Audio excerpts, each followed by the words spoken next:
Olá, olá, bem-vindo aí a mais um programa de cibersegurança aqui no canal do CT.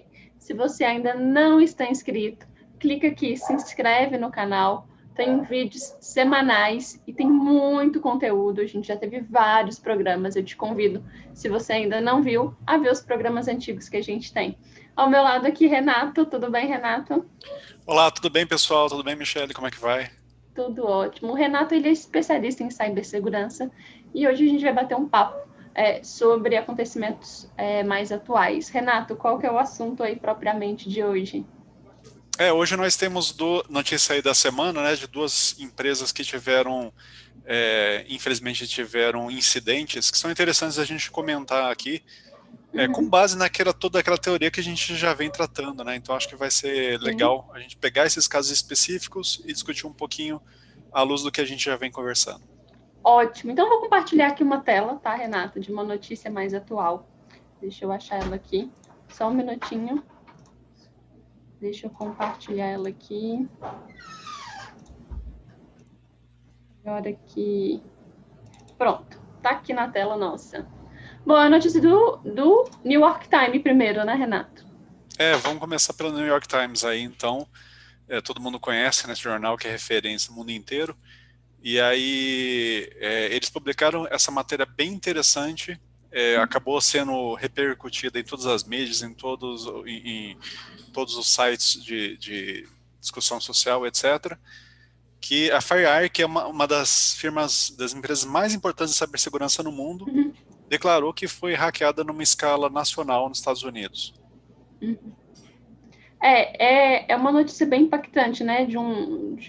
Uma empresa tão renomada, tão reconhecida mundialmente como sendo referência em descobrir problemas, né, de invasão, trabalhando aí com cibersegurança, em que ela, em seus estudos aí, afirma que foi uma invasão até de um estado, né? Então foi algo bem grande. Exato. Então, o que é interessante, Michele? A primeira questão aqui que é legal da gente pontuar é que a primeira impressão que dá, né, a primeira tendência que a gente tem, Uhum, principalmente brasileiro tem essa tendência, é falar, nossa, casa de ferreiro, né? Os caras que uhum, trabalham com cibersegurança foram invadidos e imagina eu, então, coitado, que tem aqui meu escritório de contabilidade, por exemplo, eu não uhum, poderia falar isso. Mas o que acontece? Eles são um alvo muito uhum, valioso.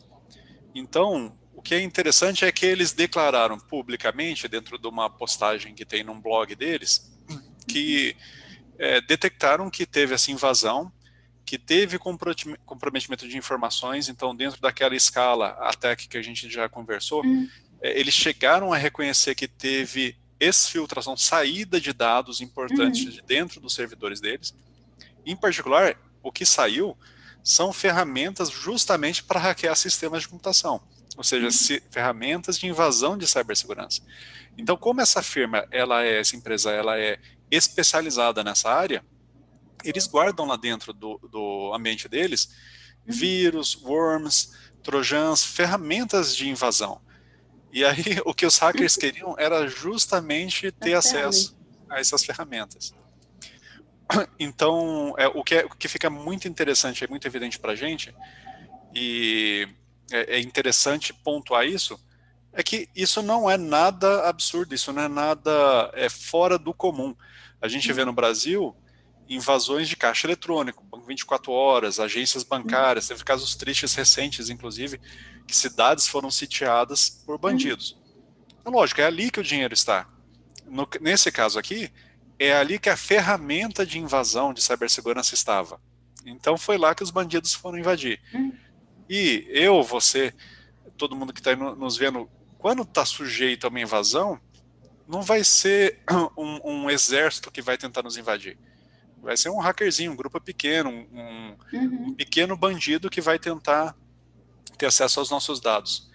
Nesse caso aqui, eles que são especializados na área já perceberam que, pelos recursos utilizados, pelas características, pelo tamanho da invasão, foi uma invasão de Estado, financiada provavelmente por um país. Então eles dão algumas pistas aí, se você olha as entrelinhas, você percebe de quais eles estão falando. Mas é interessante que eles conseguem chegar nesse nível de detecção. Eu detectei que, não porque o IP de origem é daquele país, mas porque as técnicas utilizadas, o modo como eles entraram e saíram, indicam que são hackers especializados de grupos do Estado daquele país. E é importante deixar claro que justamente isso, que é um ataque muito sofisticado. Como você Muito. falou, é um exército de cyber, né, invadindo uma empresa de cyber, não é um hackerzinho. Michele, desculpa interromper, mas Michele, você falou uma coisa interessante, sabe?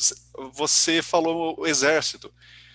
E o que é legal é que tem uma relação importante entre exército e essa empresa e outras várias empresas do mundo de cibersegurança. Um dos fundadores dessa empresa, FireEye, é das Forças Armadas norte-americanas. Ele é do Exército da Aeronáutica dos Estados Unidos.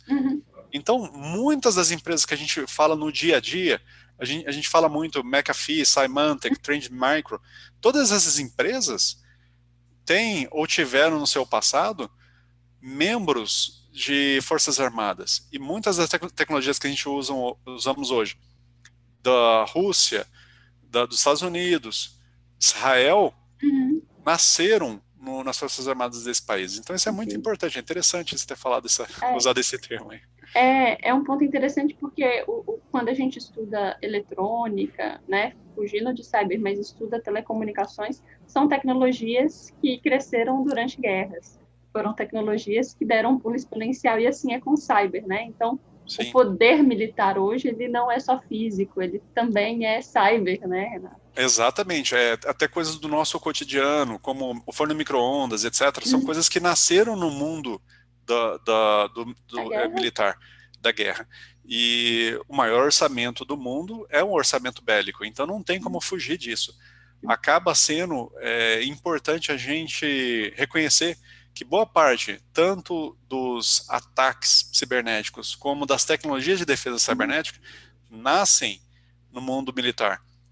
E aí é interessante que essa empresa aí, FireEye, é uma empresa de bilhões de dólares, não é uma empresa pequena. Sim. Então é uma empresa muito grande, ganha muitos contratos, inclusive com NSA, que é a Agência de Segurança Nacional dos Estados Unidos, que já teve casos declarados de roubo de ferramentas de espionagem, de cibersegurança, etc. Então, o que foi interessante nesse caso é que a empresa, tão logo ela se deu conta disso, ou pelo menos tão logo ela tinha condições para isso, ela divulgou numa postagem do blog dela como que foi essa invasão.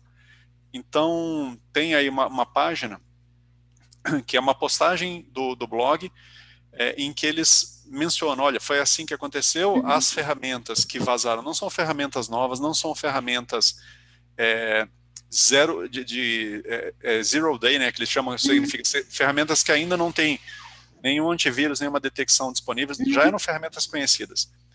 Só que estavam, como é que eu posso dizer, em um conjunto, em uma preparação que era específica deles. Então estava com um temperinho da FireEye. E infelizmente esses hackers aí foram lá e conseguiram obter isso.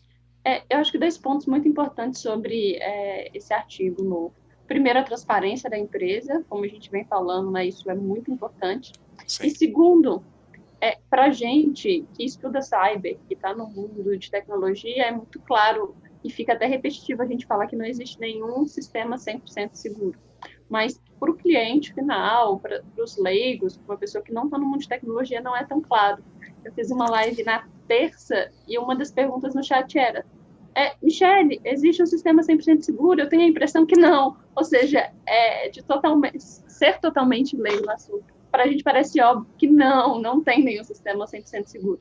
Mas o usuário, ele acredita que um antivírus protege ele de tudo, que né, uma ferramenta pequena. Então, essa notícia dá essa dimensão do quanto o sistema não é 100% seguro. É muito interessante, Michele, porque realmente essa pergunta que veio para você no chat mostra assim, que existe na mente de quase todo mundo, na verdade, uma dissociação entre o que é o mundo virtual, o cyber, e o mundo real. Então tem pessoas muito inteligentes que ganham milhões de dólares trabalhando no mundo virtual, tem que ter uma segurança 100% nesse mundo, não é possível que não tenha. E é assim possível, não tem, não existe essa segurança. Uhum. Bom, e aí a gente vai então para o próximo comentário nosso aqui, da Saiza. Então, essa ISA, essa agência de infraestrutura e cibersegurança americana do governo dos Estados Unidos, a gente já falou dela, Uhum. é muito legal quem tem interesse nesse mundo aí que se inscreva, eles têm listas de mailing que assim que aparece alguma falha, algum comprometimento, eles já te mandam um e-mail com bastante detalhamento, o que aconteceu, como aconteceu, o que você pode fazer para se proteger. E aí eles mandaram, logo em seguida, no mesmo dia, eles mandaram esse resuminho dizendo, olha, teve esse roubo de ferramentas de cibersegurança da FireEye, de red teaming. Então, como que eles usavam essas ferramentas? A empresa FireEye era contratada por governos e empresas para fazer tentativa de penetração sem avisar a equipe de TI da empresa. Então, aquilo que a gente chama de red teaming, né, a gente já comentou isso aí, é bem interessante.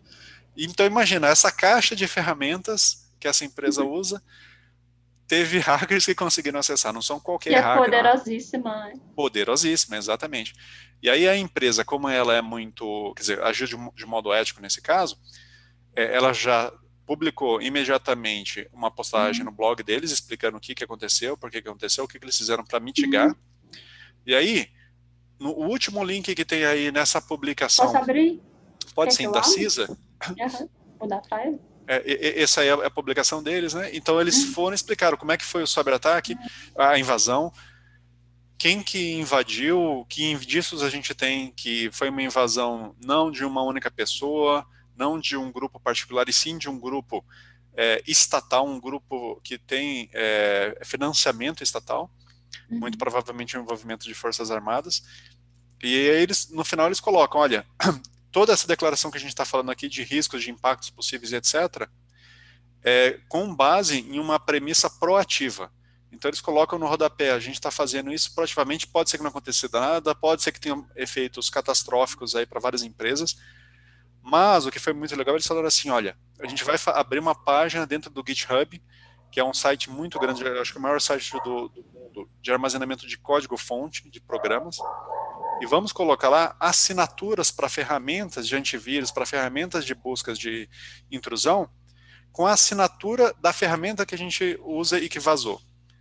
Então, se alguém estiver usando essas ferramentas na sua empresa, na sua organização, no seu governo, use essas assinaturas aqui, você vai detectar se está sendo usada a nossa ferramenta. Foi bem legal. Que legal, que trabalho. Que trabalho, assim, para o mundo. Exatamente. Então, assim, é como se tivessem roubado uma arma poderosíssima, e na verdade foi isso mesmo, só que a empresa responsável por essa arma falou, olha, use isso aqui para detectar se essa arma está sendo utilizada no seu ambiente, ou se ela pelo menos está aí no seu ambiente. Então, é muito interessante essa postura, esse, digamos assim, essa proatividade da empresa, para não deixar os hackers invadirem, usarem a ferramenta deles, e depois eles serem acionados judicialmente, ou seja, o que for, pelos impactos que essas ferramentas podem ter, né? Não, bacana demais. E aqui a gente tem o painel de status do Google. O que seria isso, Renato? Então, essa aí é outra, quer dizer, outra notícia que a gente vai comentar, né? Infelizmente, essa semana, no dia 14, como está mostrando aí no painel, então essa é a ferramenta de painel de status do Google, que qualquer um pode entrar em qualquer momento e olhar a situação dos serviços que a gente usa do Google. Infelizmente, terça-feira cedo, todo mundo trabalhando aí, o mundo inteiro, terça-feira cedo aqui no Brasil, né? Parou de funcionar praticamente tudo do Google. Então, não funcionava a agenda, se você tentasse logar no YouTube para dar o joinha lá no Café com Segurança não dava certo. Não. Parou de funcionar tudo, e-mail, Gmail, não conseguia autenticar nada. E não foi no Brasil, foi no mundo inteiro. Por que eu achei interessante comentar isso? Não tem nada a ver com segurança, tá? Esse caso aqui, o que aconteceu, eu vou falar da minha experiência pessoal, então assim, o que eu estou falando, eu não estou expandindo para ninguém, não estou dizendo que é regra, estou dizendo assim, a minha experiência pessoal. Quando começou a dar o problema, eu tinha agenda com alguns colegas que ia ser pelo Google Meets e ninguém estava conseguindo se conectar. Aí eu entrei nesse painel para falar assim, deixa eu ver se lá está indicando um problema. E não, apareceu tudo verdinho. Então, para mim, de novo, minha experiência pessoal, pode ter sido um problema no meu computador ou não, mas tudo estava verdinho no momento que estava com a pane mundial disso aí. Então, agora, se você olha, está todo o histórico bonitinho, indicando em tal hora teve uma pane, foi recuperado em tal outro horário, a gente fez tal medida para recuperar. O caso que aconteceu aí foi só um problema de provisionamento de espaço de armazenamento na autenticação, no login do Google. Só que no momento que deu o problema, todos os usuários ficaram um olhando para a cara do outro, eu procurava na internet, nos blogs, os blogs falando assim, para mim também parou, mas eu não sei o que aconteceu. E a Google demorou muito tempo para falar assim, não, foi uma pane, a gente reconhece, teve problema. Então, lamentavelmente, pelo menos na minha visão, esse caso aí, o Google deu uma pisada na bola. Eles demoraram muito para reconhecer o problema, para indicar qual era o problema e quando que seria a solução e qual seria essa solução. Então, não tem muito a ver com cibersegurança, mas tem a ver com aquela questão de deixar público, deixar claro qual que é o impacto, qual que é o problema. Então, faltou transparência, a meu ver, no modo como a Google lidou com esse caso aí. Não, com certeza, né? Como a gente falou, bem conversando, né, Renato? Transparência hoje é a base de tudo nesse mundo de cyber, mesmo que não envolva um caso de segurança, poderia ter sido. Como a gente não tinha notícia e a gente fica instável, isso gera uma inconstância, um medo mesmo, porque não está funcionando o sistema. A primeira coisa que a gente vai pensar foi invadido. Justamente, e aí, o que faz? Gera uma quebra de confiança, Michele. Você fala assim, o que está acontecendo? A mensagem que aparecia, por exemplo, na minha tentativa de acesso, era o seu usuário não foi reconhecido. Eu falei, pronto, apagaram minha conta? Exatamente. E isso é muito sério. Esse é o maior dano. Achar que foi invadido, mesmo que não tivesse sido, o dano talvez gerado de inconstância, de medo, de insegurança, é como se tivesse sido. Quantas reuniões não tiveram que ser remarcadas por conta disso, né? E o medo, né, de ter que, de repente, alterando senha, não, então vou alterar a senha do meu Gmail, vou alterar a senha, vou tentar recuperar, porque eu tenho dados confidenciais, ou do Google Meet mesmo, e a reunião não acontece. Então, isso gera, assim, um problema, e realmente uma empresa do tamanho do Google deve ser repensar, né, a forma com que ela vai lidar com algo e ser mais rápido. Acho que é o mínimo. Seria bom. Tá certo. É o mínimo. Bom, Renato, mais aí algo que você queira deixar aí de importante? Só um comentáriozinho, voltando um pouco na questão daquela invasão da FireEye. Então, eles são especialistas na área de cibersegurança, foram invadidos. Não é a primeira vez que isso acontece, tá? Só para lembrar alguns poucos casos, teve esse caso que eu falei da NSA tendo suas ferramentas roubadas, foi em 2016, então não faz tanto tempo assim, faz uns 4 anos. A Coreia do Norte, o governo da Coreia do Norte hackeou a Sony em 2014. E teve um caso também que talvez seja, na minha opinião, um dos piores que eu já ouvi falar. Foi um caso que hackers da Rússia, eles hackearam uma indústria petrolífera da Arábia do Sul. Então, eles chegaram num ponto que eles destravaram remotamente travas de segurança física de oleodutos. Então, chegou muito perto de gerar uma explosão. Então, são notícias que a gente vai vendo, e a gente que trabalha com cibersegurança, que se interessa por esse mundo, fala assim, olha que coisa, né? As grandes empresas, todos os grandes que você imaginar, a Symantec, McAfee, que eu falei antes, já tiveram situações em que parte do código-fonte do antivírus deles foi hackeado, vazou. Então, é algo que acontece no dia a dia. Para quem tem interesse com cibersegurança, não tem jeito. A gente tem que se informar sempre, se atualizar sempre. Esse é o caminho para atingir a segurança. A segurança possível, a segurança que a gente consegue. Né? Sim. Nossa, show de bola. Fechou muito bom. Renato, vou agradecer ao pessoal, tá? A mais esse programa. Já desejar aí nessa semana que tá vindo, né? Um Feliz Natal, Feliz Ano Novo para todos aí. Até o próximo programa. Muito obrigada, viu, Renata, aí pela presença. Eu que agradeço. Feliz Natal, Feliz Ano Novo para todo mundo. Fiquem em segurança e até 2021. Até 2021, gente. Até mais. Tchau, tchau. Tchau, tchau.